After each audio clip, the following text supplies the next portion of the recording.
গেল ১২ দিন ধরে ইরানের সঙ্গে সংঘাতে ব্যস্ত থাকলেও গাজার পরিস্থিতি পাল্টায়নি। ইসরায়েলি হামলায় প্রতিদিনই বাড়ছে প্রাণহানি। সারা বিশ্বে নিন্দার ঝড় উঠলেও ত্রাণ নিতে এসে থামেনি মৃত্যুও। যুদ্ধ শুরুর পর থেকে এখনও পর্যন্ত ইসরায়েলি হামলায় উপত্যকায় প্রাণহানি ছাড়িয়েছে ৫৬,০০০।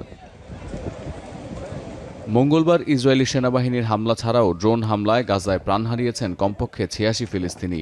এর মধ্যে বিতর্কিত গাজা হিউম্যানিটেরিয়ান ফাউন্ডেশন বা GHF এর ত্রাণ কার্যক্রম থেকে সহায়তা নিতে গিয়ে ইসরায়েলি হামলায় প্রাণ গেছে ৫৬ জনের। শুধু রাফা অঞ্চলে প্রাণ গেছে ২৭ জনের। এমন অবস্থায় গাজা হিউম্যানিটেরিয়ান ফাউন্ডেশনকে আরও $৩ কোটি অনুদান দেওয়ার ঘোষণা দিয়েছে যুক্তরাষ্ট্র। এরই মধ্যে ৭০ লাখ মার্কিন ডলারের সহায়তা বিতরণ করা হয়েছে। গেল এক মাসে ত্রাণ সংগ্রহ করতে গিয়ে মারা গেছে ৪ শতাধিক ফিলিস্তিনি।